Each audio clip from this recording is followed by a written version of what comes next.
श्रद्धेय महानुभावों, कारक प्रकरण के प्रसंग में हम लोगों ने विचार किया था कारके ध्रुवम पाए पादानम भीत्रार्थानम भयेतु।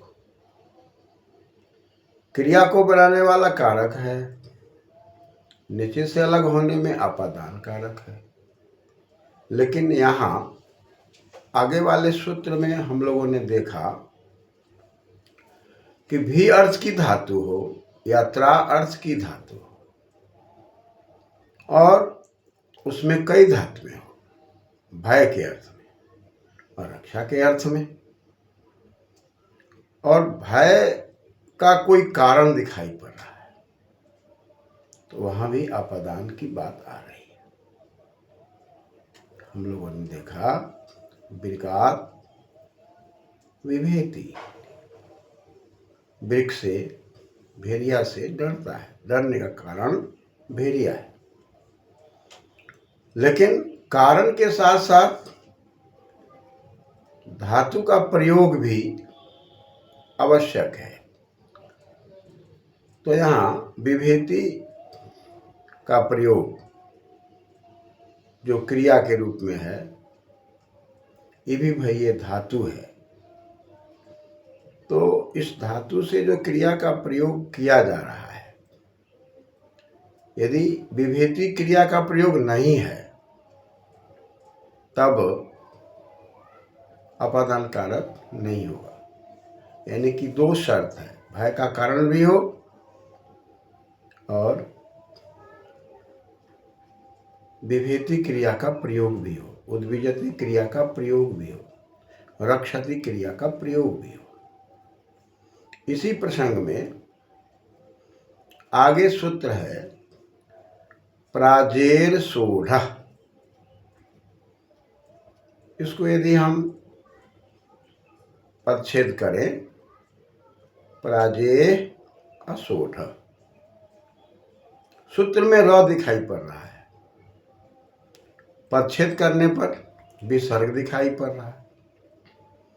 यानी कि पहला शब्द प्राजेय है, प्राजेय का जो विसर्ग है वो सकार के रूप में और वह सकार रेफ के रूप में, तो बन गया प्राजेर। असोढ़ में अ है, मिलकर हो गया प्राजेर सोढ़। अलग अलग करने पर प्राजेय असोढ़। अब पराजय पर यदि हम विचार करते हैं तो परा उपसर्ग है, उपसृजति उपसर्ग, जो उपसृजन करता है, नए अर्थ का द्योतन करता है। अतः जैसे ही उपसर्ग की बात आती है तो नए अर्थों का द्योतन होने लगता है। यहाँ पर परा उपसर्ग लगा, धातु जी है और षष्ठी भक्ति के एक वचनांत प्राजेय दिखाई पड़ता है। यदि हम जी धातु का प्रयोग करते हैं तो जय अर्थ में है, जितने के अर्थ में है। जयति जयतः जयंती, ये भौतिकगण की धातु है और प्रश्मयी पद है। धातु के विभाग में दो बातें आती है, आत्मनेपदी और प्रश्मयी पदी। आत्मनेपदी और प्रश्मयी पदी पर हम लोग बाद में विचार करेंगे, लेकिन आत्मनेपद या प्रश्मयी पद की जब बात आएगी तो इसके अंदर कुछ शर्त होंगे और कुछ स्वाभाविक प्रक्रिया होगी। स्वाभाविक प्रक्रिया में जयति प्रश्मयी पदी धातु है, लेकिन जैसे ही परा लगा तो आत्मनेपद के प्रकरण में विप्राभ्याम जे सूत्र से परा के कारण आत्मनेपदी कही गई, तब बन गया प्राजयति प्राजयति प्राजयन्ते।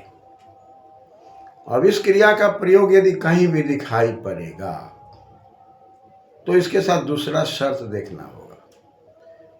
क्या शर्त होगा? असोढ़।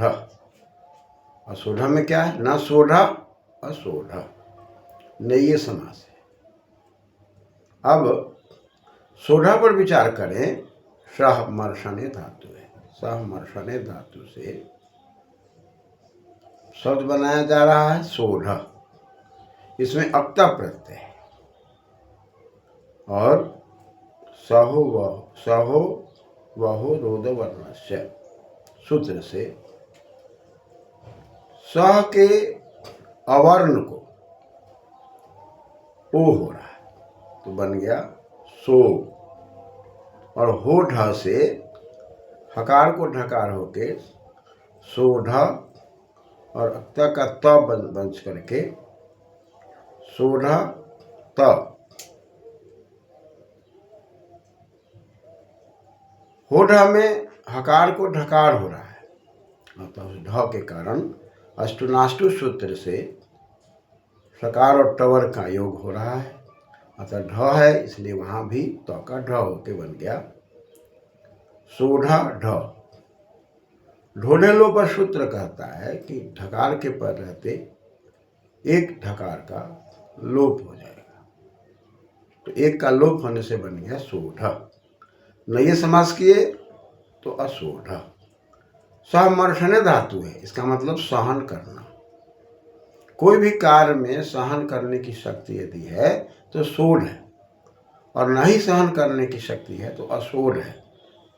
कोई विद्यार्थी विद्याध्ययन करना चाहता है, विद्याध्ययन करने के लिए बुद्धि बल चाहिए, विद्याध्ययन करने के लिए मन का लगना आवश्यक है, रुचि का होना आवश्यक है, सामर्थ्य का होना आवश्यक है।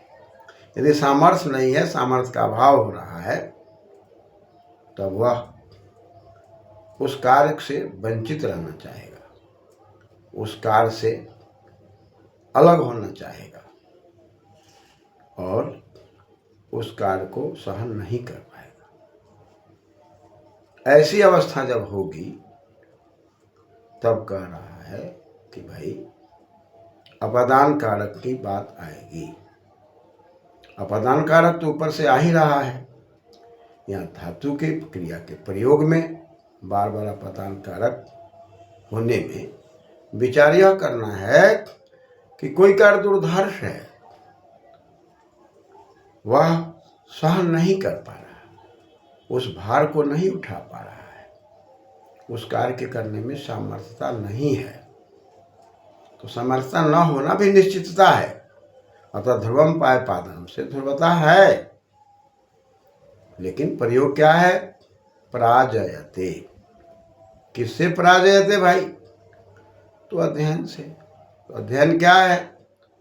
अपादान कारक। किस सूत्र से? प्राजेर सोढ़ से। अपादान होने से क्या हुआ? अपादान है पंचमी। पंचमी का फल क्या है? ngसी। ngसी के जबर क्या हुआ? अध्ययनात्। अध्ययनात् पराजयते। कौन? तो कर्ता ले लिया जाए, मान लीजिए कि हम गणेश लेते हैं, गणेश अध्ययनात् पराजयते। गणेश अध्ययन के सामर्थ्य से हार मान रहा है, सहन नहीं कर पा रहा है, उसको दुर्धर्ष लग रहा है, उसको कठिन लग रहा है। ऐसी परिस्थिति में पराजयते का प्रयोग और न सहन करने के कारण अध्ययन शब्द में अपादान कारक होकर पंचमी हो गई है, अतः गणेश अध्ययनात् पराजयते। लेकिन अब सवाल है कि यदि हम शत्रु से युद्ध करते हैं और युद्ध के क्रम में शत्रु में भी बल है और शत्रु से लड़ने वाले में भी बल है, किसी में अल्प बल है, किसी में ज्यादा बल है, वो हार नहीं मान रहा है, वो युद्ध करने में लगा हुआ है और युद्ध करने में हार जा रहा है, लेकिन सामर्थ्य है। ऐसी परिस्थिति में अपादान कारक न हो, इसलिए असोढ़ शब्द का प्रयोग है। तो फिर क्या हो? अकथितम। न कहा गया तो नहीं कहा गया, तो ऊपर के सूत्रों से जब नहीं बात कही गई तो एक सूत्र कहा कि भाई जहाँ पर बात नहीं बन रही है, बात नहीं कही जा रही है, तो अकथितम न कथितम अकथितम, यहाँ पर उसको कर्म कारक करके द्वितीया कर दी गई, तो हो गया शत्रुन पराजयते। शत्रु से वो हार रहा है लेकिन युद्ध करने में बल अपना दिखा रहा है। बल उसके पास भी है, बल दूसरे के पास भी है, लेकिन उसमें अल्पता है। अतः यहाँ पर अपादान कारक न हो, इसलिए असोढ़ शब्द का प्रयोग है।